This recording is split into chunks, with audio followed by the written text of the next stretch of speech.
Hello, my name's Nick Stewart, President of Odyssey Networks, and welcome to the very first in a new series, Faith on the Record, where people of faith get their views across on what matters to them in the day's news.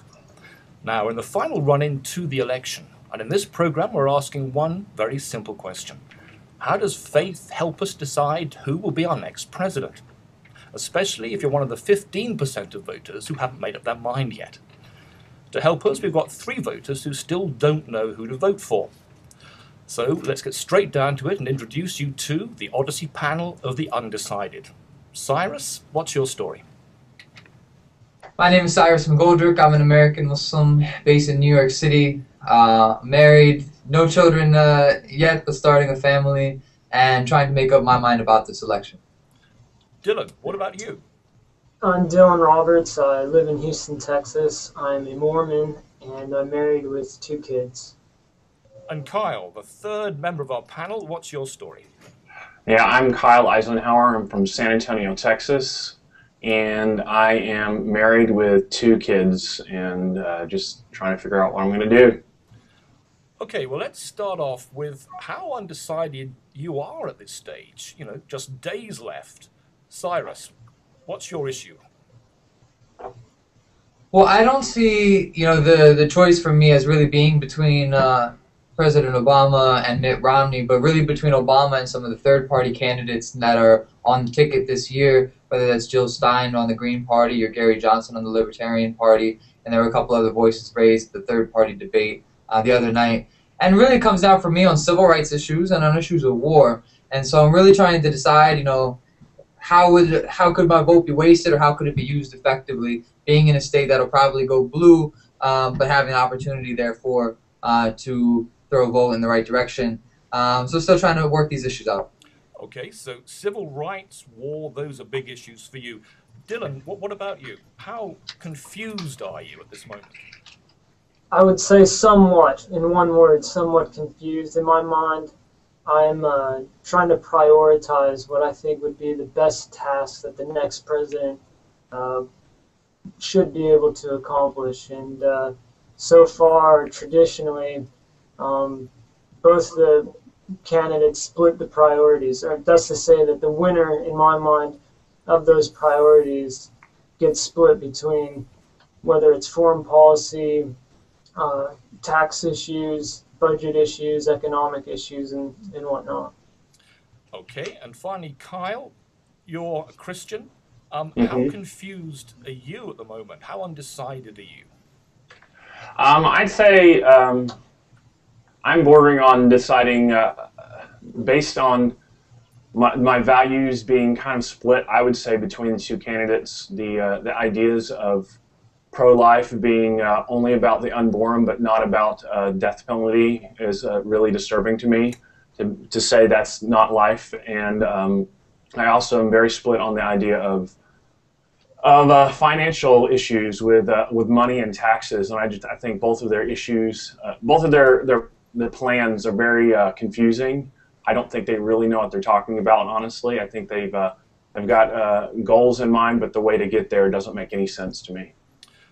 So amongst you, we've got a lot of confusion. One way through it is to reach into what you believe in, what is of value to you. You've all told me a little bit about the main issues of value to you. But can you just tell me briefly how faith plays a role in that equation? So Kyle. For me, my faith is the main driving force in this decision, and that's, I think, why I'm most conflicted. I'm actually very tired of my faith being used as a voting block, not as a something to influence me morally. I feel like it's been hijacked by one side to say that I have to equal a Republican if I'm an evangelical, which I am. But just because I believe in life and in pro-life doesn't mean that I have to accept every other policy of one party. And I think there's truths and good things in both sides, and my faith really informs that in me. And I have a hard time in good conscience accepting the whole piece from one side as a lesser of 2 evils.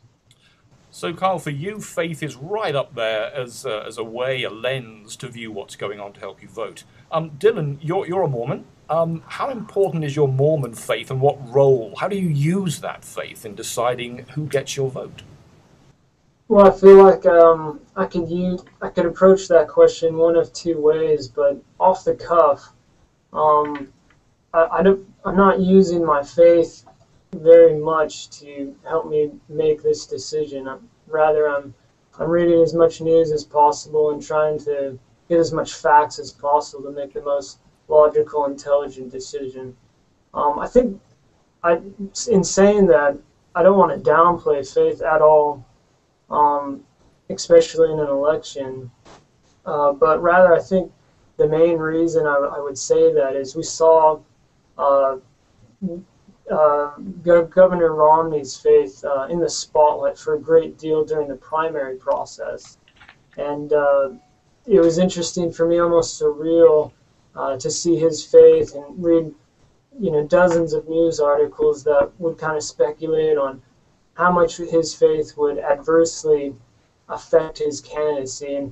And me thinking, man, I don't think it would be right to exclude a candidate based on religion.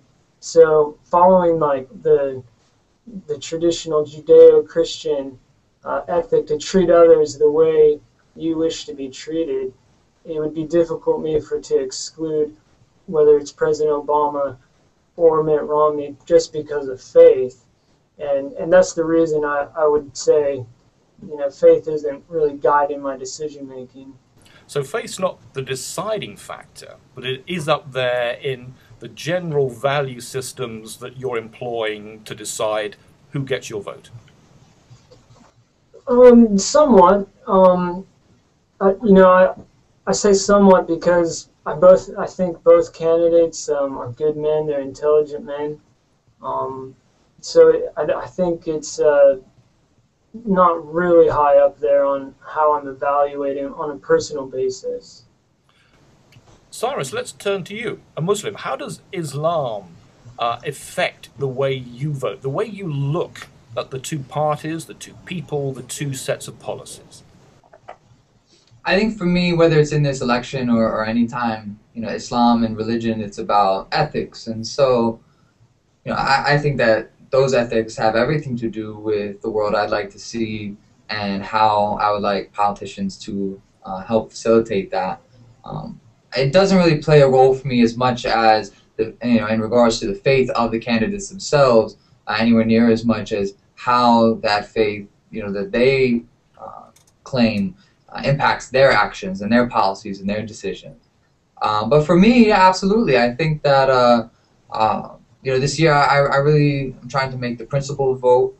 I'm trying to vote for someone where that vote is going in a place and going in a direction that will create positive change. And that is exactly why I've been having so much trouble. It's difficult for me to think of this just in terms of a lesser of two evils situation. And for a long time, I think Democrats have taken Democrats have taken the Muslim vote for granted. They just assume that we'll vote for them because Obama is better than the alternative.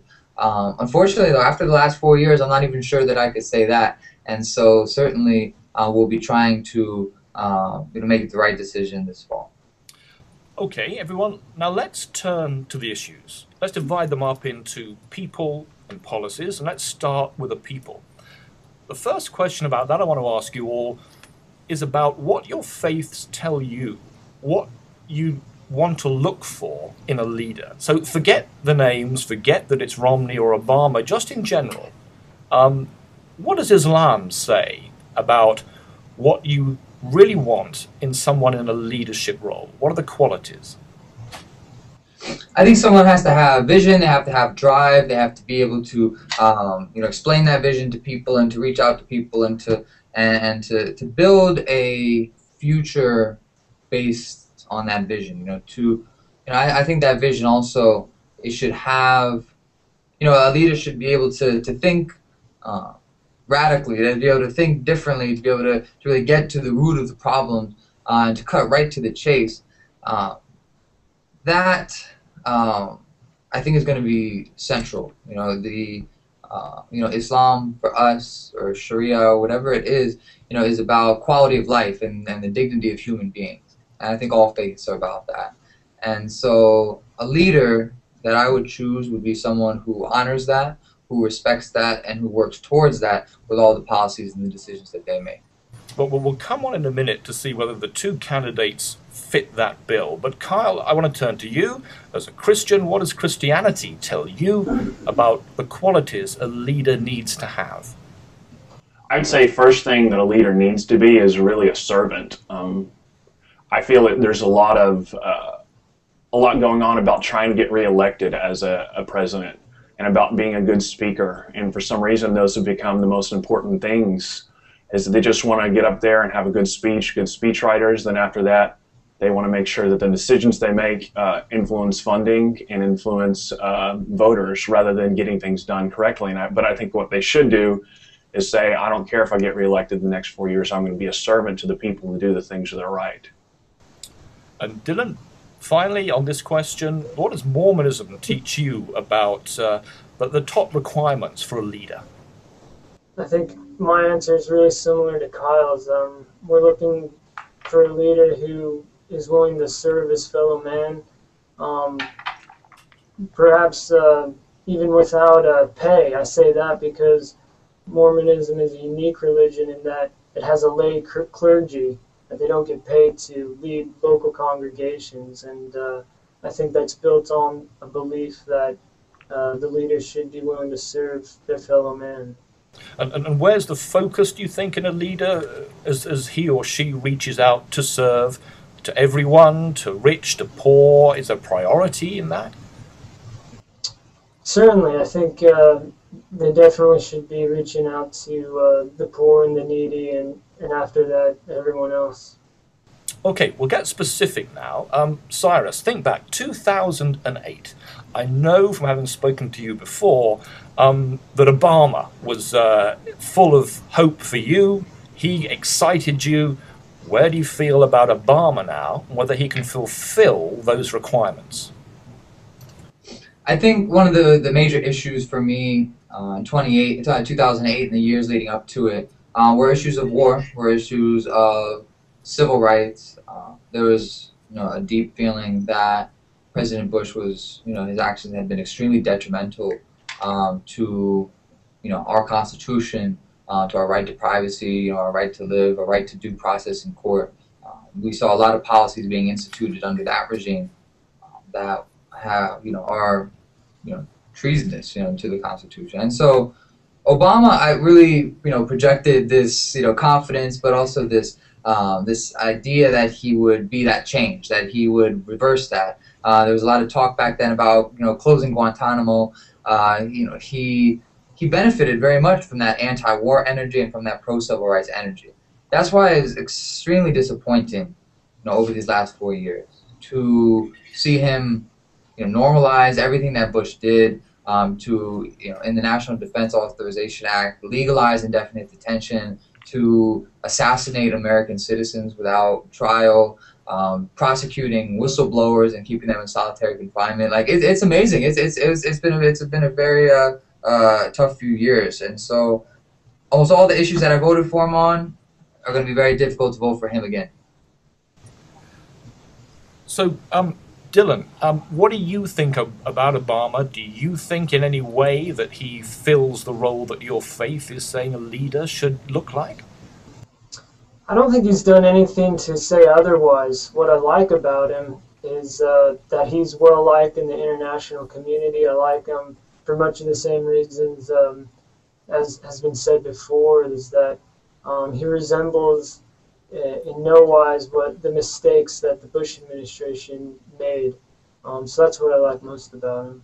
Kyle, you're a registered Republican, although you did vote for Obama last time. How do you think Obama stands up to that list of criteria your faith tells you to look for in a leader? I would say he does epitomize in a certain way the idea of being a servant. He definitely has convictions towards things, and I know there's something about him that's likable as far as convictions and sharing his life of servanthood. But I do feel he falls short in the fact that it seems like he's always aiming to be reelected. I agree with Cyrus. There's things he promised that he he didn't follow up on. And those are the things that differentiate him from me enough. Issues of war, issues of just financial responsibility that he didn't follow up on. And what about Romney? Moving now to Romney, how does Romney measure up? Maybe, you know, as a Christian, you're looking to the Sermon on the Mount, the Beatitudes. Does this guy actually measure up to that? You know, I think the issue I have the most with Romney would be his a lot of financial issues. The fact that he favors rich so much, and the Bible is not about favoring the rich. It's about caring for the poor, and to an extent, it's regardless of whether we get a good return on our investment or not. The return on our investment is the people, not on the money we get out of the deal. Dylan, now you're a Mormon. Romney is a Mormon. Do you feel he favors the rich too much? Is he not standing up to what you feel Mormonism tells you about what a leader needs to do and be? Well, I'm not sure if he's favoring any class above another, but what I like about him is that when he was governor of Massachusetts, it seems that he was willing to reach across the aisle in a legislature that was over 80% Democrat. In order to get things done. That type of cooperation for the common good, I think, is what I like about him.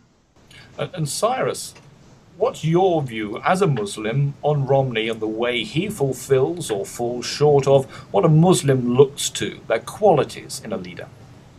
No, I think Romney presidency is terrifying to me. I don't think that I see that as a viable option at all. You know, as far as New York State, I'm registered here to vote in New York State, and so the state is almost surely going to Obama. So I'm not worried about Romney winning this, and that's why my choice is really between Obama and the third-party candidates. Romney's positioning himself on foreign policy issues, even in relation to Obama. The things that he said so far about civil rights issues is disturbing. It's very scary, and certainly not in any way going in the right direction. And so I don't think I see him as a viable option at all. Well, you've moved us on nicely there, Cyrus, from the person to the policies. So let's do that. Let's continue that and look at those policies. Number one policy for this election is the economy. Jobs, the poor, taxes. As you analyze the two major candidates and the independents from that standpoint, what's really worrying you about what they're saying about the economy? I think I'm trying to make up my mind based on what they say. I'm not an economist, and I understand there's lots of nuances to that debate that are, of course, important. For me, I get the feeling, because in my heart, I believe that government should provide services for people that need it. They should be there to serve the poor. I think that is a role of government, not to, force things on people or to encroach, on our freedom of choice, but at the same time, to provide services for the people that need it, to keep people alive and things like that. And I get the feeling that Obama is out of the two of the major party candidates, I get the feeling that Obama is better at that, is more inclined to do so than Romney is, based on what they've said and what Obama has done over the last few years. And so I'm leaning in that direction. And again, your faith, you said just then that the government's role, their job is to look after the poor. Is that what your faith tells you? And how far up the priority list of responsibilities does that particular issue come? I think so. I think it's really important. Part of the economic debate that I've noticed is that it's always this choice between raising taxes and providing services, and cutting taxes and cutting government spending on those services. But there doesn't seem to be any willingness to actually talk about all the other things where we spend most of our money. And so I think the conversation that should be had is really, how much should government and how much could government really be a part of improving people's lives? To put it very simply, we spend a lot of money on killing people and not enough money on keeping them alive. And I think the latter is certainly much more important government role and position for me. And absolutely, my faith informs that point.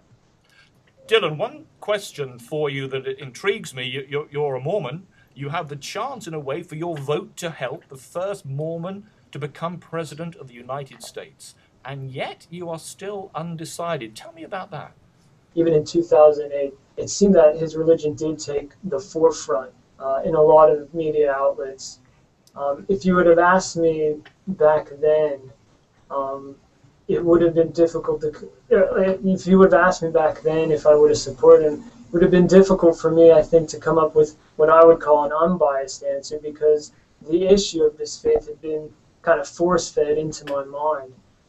We are in a time where, you know, his faith isn't as played up in the media as much, so it's easier for me to step back and attempt to try to get a whole top-level view of both candidates. But just to go back for a moment and answer your question, I think the reason I would have a hard time voting for Mitt, just based because on the fact that I share his own faith, is because of I wouldn't want the reverse to be true. And so ethically, I can't just write off one candidate because he isn't my faith. I wouldn't want someone of another faith to write off someone of my faith, you know, just because they didn't share the same religion. Hope that makes sense. That's fine. I want to move on to Kyle, though, and Christianity, and its filter for the issues of the economy, of fiscal policy, which the two parties are putting across. Kyle, how do you think they're standing up on the economy to what a Christian might want? You know, that's a strange question. I think for all of us it kind of is, because really in Christianity the onus is on the individual person to care for the poor and to care for the people who need things. But the problem is we're not doing that. And so at what point does the government need to step in that arena? And I think that there needs to be support, and I think that we can't just across the board cut that like Republicans are saying, to cut more social services, because so many people have now come to depend on them, and it's because we failed as Christians to fulfill that need. That has happened, or as any faith, all of us across the board have failed to fulfill that need. And but I also think there's issue with not balancing budget, with overspending, and with thinking we can find ways to come up with that without cutting spending in other areas, like in war or in even other systems that need to be cut apart from those. For some reason, that's what is always focused on. And I think as Christians, I don't know why that's our first thing we think should go. So as a Christian, sensible husbandry, looking after money, that's important to you? Yes, it's definitely very important to be very, to look after the money with responsibility, and to realize it's something that should be used wisely to affect everyone positively. Money is not, the point of money isn't to gain it just so we have large amounts of money in our bank. The point of money is to gain it so we can be blessing to people. And of the two, Romney or Obama, who gives you most confidence they'll deliver that? Therein lies my issue. Neither of them give me confidence that they're going to do that. I keep reading over and over their plans, and they have lots of holes in them that don't really seem to make sense. I'm not a financial guru, but I balance my household. I'm a small business owner. I balance my own budget, and it doesn't seem like they're coming even close to figuring out the way to do that. Moving on from the economy, what other issue really is right up there for you as the deciding factor? Immigration, foreign policy, war? And that's for me, I'm guessing. Yep. Sorry.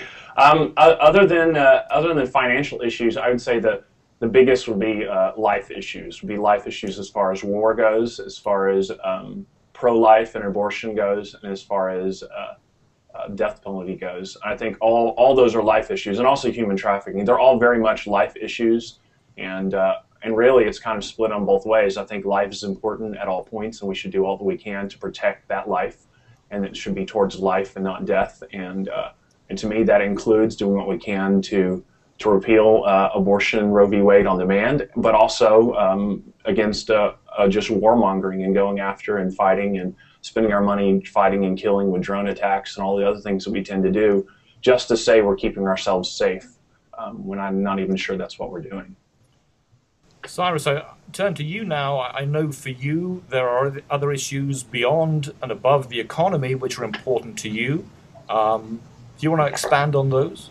Well, I certainly talked some about war, and I've talked about civil rights. Those are huge issues to me, and is a matter of life and death for a lot of people here in this country and around the world.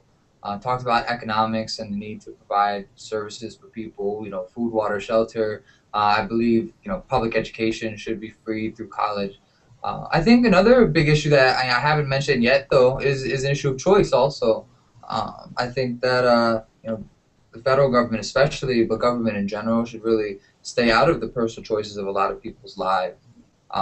We see, the modern manifestation of the war on drugs still, incarcerating people en masse. It's a huge issue.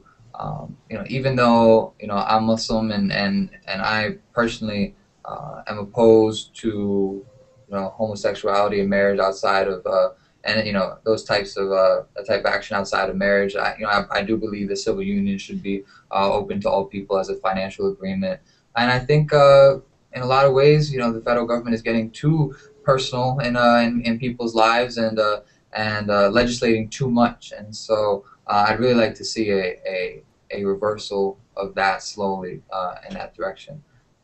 There's a number of issues. I think. Muslims, while there are issues that, of course, disproportionately affect us, I think everything affects us, the same as everyone else as well, whether that's education or economy or these other things. So certainly trying to look at the whole candidate and look at the whole picture. Dylan, turning to you and moving on the questions on, as a Brit, one of the things that I've noticed about this election, an American election, so are the attack ads, the way that they go for each other's throat. Not quite like that in the UK. How has that affected the way you've seen this election, whether you might vote or not vote, and what your faith might have to say to politicians about the way to behave in elections like this? Well, off the cuff, I think personally when I see an attack ad, it kind of falls on deaf ears. It's obviously staged, and it's taking an issue at only one point of angle. And as politically as a moderate as I am, I like to get a good view of all the angles before making a decision on what my take is on it. So to answer your question, when I see one of those attack ads, I'd like to believe that it doesn't really have too much of an effect on me. And how would the Mormon faith really advise people on how to relate to others whose views they don't agree with? How should these politicians be behaving towards each other? Well, to generalize, I think any faith, including Mormonism, would want to promote more cooperation among the candidates. That said, in the world we live in, the nature of our politics can be pretty heated at times. Kyle, I know the way the politicians go about things really annoys you. Will it affect the way you vote? Will it affect the fact that you might not vote? And what does Christianity have to offer as a guidance to politicians in their behavior? You're right. It very much annoys me, and I think that's a thing that has bothered me so much about the whole setup is just the polarization, just the demonizing of the other side. And I think it's kind of a trickle down. It's in the ads, but it passes from the ads to the way they interact with each other when they're elected, the way that they fight over something they may both agree on just on stance so they can each be a winner and loser. And it's always about winners and losers, not about it's about the parties winning and losing, not about the people that are the issues are being that are important to us. It's not about us, it's about the parties winning. And that it really bothers me. I think that's the thing that gets me the most. And my Christianity, just the moral attitudes really affects that. I would say almost like my kids. I have a 2-year-old and a 4-year-old, and it's like evidence to them. If there's no way I would let them act that way with each other. And they're 2 and 4, and they want to act that way. And that's all I see when I see these ads. Is I see 2 little preschool kids arguing with each other, and the arguments are just. It's all out of context. It's all pretty annoying. So I tune out. And Cyrus, what does Islam have to offer? This whole almost circus, it seems sometimes, of people queuing up to be vindictive and vitriolic about the other, but rather than pushing their own policies, it just seems they want to decry and the opposition. Right. Well, I'm not going to let you get off the hook for the comment about the UK. I've seen videos of Parliament. That gets pretty interesting over there. I don't see any fist fights in Congress. But at the same time, it's a really ugly culture. That there needs to be this back and forth. In Islam, we try to remind ourselves and to remind others to, if we have to judge at all, to judge based on actions and not on what we imagine to be people's intentions or to be their character, because we don't know them and what led them to that decision. And I think the attack ads kind of get into that, unfortunately. I also, though, really disgusting part of this whole race, and it was around last time as well, is the racialization of the campaign attack ads. Obama, this whole thing where they call him a Muslim as a way of demonizing him, and this whole birther movement where they I love some of the things that I hear. This guy being born in Kenya and sneaking here from Indonesia. I can't even believe that this stuff is still out there, and a lot of people believe it. But it's really all about his blackness at the end of the day. That's really what it comes down to. It's an otherness, a foreignness, and I hate that the Republican Party is playing into that. Not that the Democratic Party is entirely above bigotry and playing those cards when it's in their favor, but really, the Republican machine has exposed some ugliness in these last 4 years or 5 years even, related to Obama's candidacy and presidency. And so I really hope that we can at least leave that behind, this racism and bigotry, and it's just a really ugly thing, and I think that we can be better. Final question for you all. It is the day of the election. You still haven't decided when you wake up who you are going to vote for. In those hours of that day, when you exercise your democratic right to vote, what role will faith play? What one question would it bring to the surface? What act of faith might you do, prayer or whatever, to help guide you and make your mind up in who gets your vote? Cyrus.